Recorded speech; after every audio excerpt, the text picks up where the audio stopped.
Hello friends, कैसे आप सब। होप आप सब सही होंगे। आज हम शुरू कर रहे हैं हमारे एटॉमिक स्ट्रक्चर का 6th वीडियो, जिसमें हम करेंगे बोहर्स एटॉमिक मॉडल। ओके, ये काफ़ी इंपॉर्टेंट है, इससे काफ़ी ज़्यादा क्वेश्चंस आने के चांसेस होते हैं। आप प्लीज़ ध्यान से समझिएगा क्या है हमारा Bohr's atomic model. Bohr's atomic model क्या है? बोहर ने एटम के बारे में कुछ पोस्टुलेट्स दिए थे, जिसमें उसने बताया था कि हमारा एटम क्या है, उसका स्ट्रक्चर कैसा है, उसकी एनर्जी कैसी, ऑर्बिटल्स की काफ़ी सारी चीज़ें उसने उन पोस्टुलेट्स के थ्रू हमें बताई थी। बोहर से पहले भी हमारे 2 मॉडल्स आए थे, रदरफोर्ड एंड जिजे थॉमसन मॉडल, पर उनमें कुछ ना कुछ ड्रॉबैक्स थी।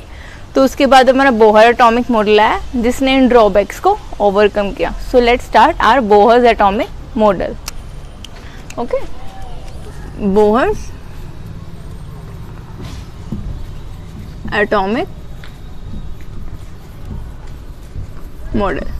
ओके, बोहर्स एटॉमिक मॉडल के काफ़ी सारे पोस्टुलेट्स हैं, जैसा कि मैंने बताया।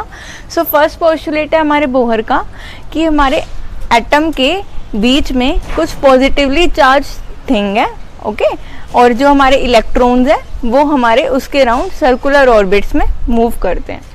एटम के बीच में हमारी क्या है? पॉजिटिवली चार्ज थिंग, जिसको उसने क्या बताया, जिसका नाम उसने दिया न्यूक्लियस। उसके अराउंड सर्कुलर ऑर्बिट्स है इस टाइप से।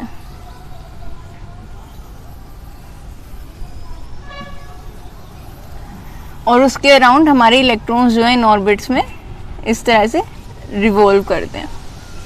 ओके, इलेक्ट्रॉन्स हमारे इन ऑर्बिट्स में रिवॉल्व करते हैं। ओके, एक ऑर्बिट में जितने नंबर ऑफ इलेक्ट्रॉन्स हैं, हम उसको कैसे निकालते हैं? उसका फॉर्मूला है हमारा 2n², that is 2n²। 2n² से हम ये निकाल सकते हैं कि हमारे ऑर्बिट में कितने इलेक्ट्रॉन्स हैं, जिसमें कि n है हमारा shell number, n is the shell number. Okay, for example अगर हम फर्स्ट शेल की बात करते हैं, n इज इक्वल टू 1, तो हमारे 2 इंटू में 1⁻² इज इक्वल टू 2 इलेक्ट्रॉन्स, यानी कि हमारे फर्स्ट ऑर्बिट में कितने इलेक्ट्रॉन्स आ सकते हैं? मैक्सिमम 2 इलेक्ट्रॉन्स आ सकते हैं। देन हमारा अगर n इज इक्वल टू 2 है, तो 2 इंटू में n की पावर n2 की पावर 2 इंटू में 4 इज इक्वल टू 8, यानी हमारे सेकेंड ऑर्बिट में मैक्सिमम कितने इलेक्ट्रॉन्स आ सकते हैं? 8 इलेक्ट्रॉन्स आ सकते हैं। ऐसे हम नंबर ऑफ शेल में कितने इलेक्ट्रॉन्स आ सकते हैं हम ये निकाल सकते हैं। ओके, नेक्स्ट है हमारा नेक्स्ट पोस्टुलेट। हमारा बोहर ने बताया था कि जो हमारे इलेक्ट्रॉन्स हैं वो उन्हीं ऑर्बिट्स में रिवॉल्व करते हैं जिनकी जो एनर्जी है वो फिक्स होती है। ओके, इलेक्ट्रॉन्स हमारे उन्हीं ऑर्बिट्स में मूव करते हैं जिनकी एनर्जी हमारी फिक्स होती है। उनकी एनर्जी निकालने का उसने फॉर्मूला दिया था, that is En is equal to -2π² e⁻⁴ me z² upon n² h²। ये फॉर्मूला दिया था बोहर ने ऑर्बिटल्स की एनर्जी को निकालने का, जिसमें E है हमारा चार्ज ऑन इलेक्ट्रॉन, जिसकी वैल्यू क्या होती है 1.6 इंटू 10⁻⁻19 कूलम। Me क्या है हमारा? Mass of electron. ओके, और Z है हमारा एटॉमिक नंबर, N है हमारा शेल नंबर, पाई हमें पता है, H है हमारा प्लैंक्स कांस्टेंट, जो हमने प्लैंक क्वांटम थ्योरी में पढ़ा था। H की वैल्यू क्या होती है हमारी? 6.6 इंटू 10⁻⁻34 जूल सेकेंड। ओके, तो ये था हमारा। जब हमने इन सब की वैल्यूज को पुट किया इस इक्वेशन में, तो En की वैल्यू आई हमारी -1312 Z² bye n² kilo joule पर मोल। क्या आई? -1312 Z² bye n² kilo joule पर मोल। यानी अगर आपको क्वेश्चन में ऑप्शंस किलो जूल पर मोल में दे रखे हैं और आपको एनर्जी निकालनी है किसी भी ऑर्बिट की, किसी भी एटम के लिए, तो हम इस फॉर्मूला का यूज़ करते हैं। ओके, अगर हमें निकालनी है जूल पर एटम में, किसमें? जूल पर एटम में हमें पता है 1 kilo joule is equal to 10⁻³ joule, और 1 mole is equal to Avogadro number of atoms. Okay, Avogadro number is 6.022 into 10⁻23 atoms.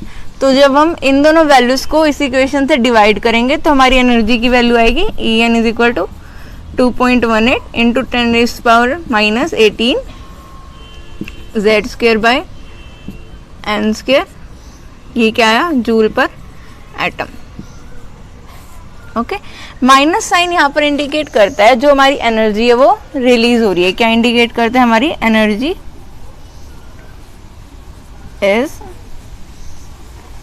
Releasing. Minus sign indicate that कि एनर्जी जो है हमारी रिलीज हो रही है. ओके, ये तो हो गई हमारी जूल पर एटम है. अगर हमें ऑप्शन में दे रखा हो जूल पर एटम है तो हमें ये फॉर्मूला यूज करना है.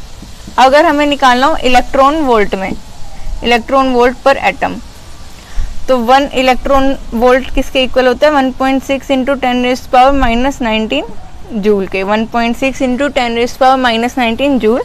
तो जब हम इसको इससे डिवाइड करेंगे, En क्या आ गया हमारा, -13.6 Z square by N square electron volt पर एटम. ये किस में आ गई हमारी, इलेक्ट्रॉन वोल्ट पर एटम में. तो अगर आपको ऑप्शंस में ये यूनिट दे रखी हो तो आपको एनर्जी की ये फॉर्मूला यूज करना है. अगर ये यूनिट दे रखी हो तो ये फॉर्मूला, और ये यूनिट दे रखी हो तो ये फॉर्मूला आपको ध्यान रखना है. ओके,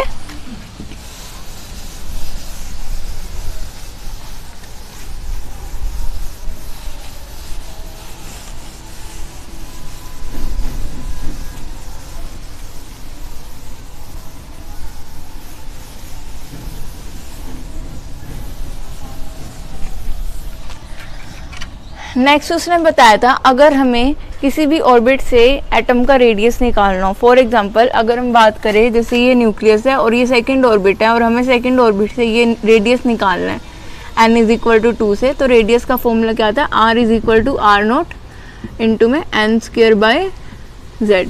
क्या, r is equal to r naught into में n स्क्वेयर बाय z, जिसमें r नोट क्या हमारा कॉन्स्टेंट है, जिसकी वैल्यू क्या होती है, आर नोट की वैल्यू होती है 0.529 एंगस्ट्रॉम. या हम इसको ले सकते हैं 52.9 पिकोमीटर, या इसको हम ले सकते हैं 52.9 इंटू में 10⁻12 मीटर. ओके, ये हमारी आर नोट की वैल्यूज है. अलग अलग यूनिट्स में हमने आर नोट की ये वैल्यूज लेनी है. ओके, सो नेक्स्ट है, अगर हमें वेलोसिटी निकालनी हो, किसी भी इलेक्ट्रॉन की वेलोसिटी निकालनी हो मूव करते हुए, तो हम वेलोसिटी का फॉर्मूला क्या है हमारा, v नोट इंटू में z by n. That is v naught into में z बाय n. अगर उसने बताया था अगर हमारा कोई भी इलेक्ट्रॉन है वो हमारा ऑर्बिट में रिवॉल्व करता है तो उसकी वेलोसिटी कैसे निकाल सकते हैं हम. वेलोसिटी निकालने का फॉर्मूला है v is equal to V naught into में z by n. v is equal to V naught into में z बाय n. ओके, जिसमें v नोट भी क्या है हमारा कांस्टेंट है. v नोट की वैल्यू क्या है हमारी, v नोट की वैल्यू हमारी 2.188 इंटू 10⁻6 मीटर पर सेकेंड, या 2.188 इंटू 10⁻8 सेंटीमीटर पर सेकेंड. ओके, ये दो वैल्यूज है. अगर मीटर पर सेकेंड में हो तो ये लेनी है, और सेंटीमीटर पर सेकेंड में हो तो आप 10⁻2 से मल्टीप्लाई करोगे, क्योंकि एक मीटर में हमारे 100 सेंटीमीटर होती हैं, तो ये वैल्यू आ जाएगी. ओके, ये थी हमारी रेडियस की, एनर्जी की और वेलोसिटी की फॉर्मूला. इसमें से क्वेश्चन, सबसे ज़्यादा क्वेश्चन आने के चांसेस होते हैं हमारे एनर्जी वाले फॉर्मूला से. ओके, तो वो आपको ज़रूर याद रखने हैं. इनमें इनकी वैल्यू इनमें कंफ्यूजन रहता है. इन कांस्टेंट की वैल्यूज़ को आपको ध्यान से याद करना है. ओके, नेक्स्ट इज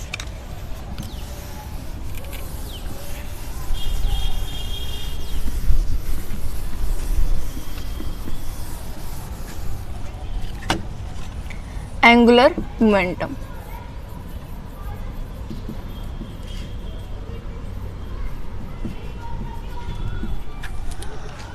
हमारा जो इलेक्ट्रॉन है वो हमारा ऑर्बिट में रिवॉल्व कर रहा है, तो हमारा लीनियर मोमेंटम शो नहीं करेगा. वो कौन सा मोमेंटम शो करेगा, हमारा एंगुलर मोमेंटम. एंगुलर मोमेंटम को उसने बताया था mvr is equal to NH/4π. Okay, mvr is equal to NH/4π।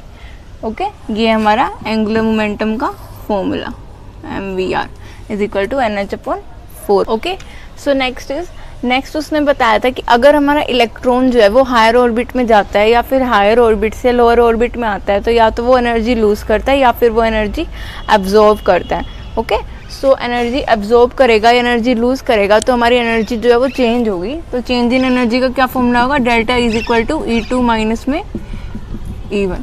Okay, delta is equal to E2 minus में E1। और हमने पढ़ा था एनर्जी का क्या फॉर्मूला होगा, -2.18 into 10⁻⁻18 Z² bye N1² minus बाहर -2.18 इंटू में 10⁻18 Z² बाय N2²।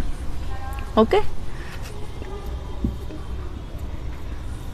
ओके, सो जब हम यहाँ पर -2.18 इंटू 10⁻⁻18 Z² कॉमन लेंगे तो ये क्या आ गया, 1/N2² माइनस 1/N1²। ओके, जब हमने माइनस कॉमन लिया तो माइनस से माइनस बाहर आ जाएगा और ये माइनस जब बाहर आएगा तो ये वाला रह जाएगा, तो ये N2² माइनस N1² हो जाएगा। ये था हमारा चेंज इन एनर्जी का फॉर्मूला। अगर आपको चेंज इन एनर्जी निकालनी हो तो हम ये वाला फॉर्मूला यूज़ करते हैं। ओके, सो ये था हमारा बोर्स एटॉमिक मॉडल। ओके, ये सारे फॉर्मूलाज हमारे लिए काफ़ी इंपॉर्टेंट है। अगर आप ये फॉर्मूलाज भी कर जाते हो तो भी आपके क्वेश्चंस निकल जाएंगे आराम से।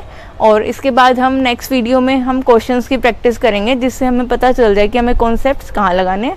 Okay, thanks for watching. अगर आपको ये वीडियो पसंद आए तो please subscribe the channel and like the video. Okay, thanks.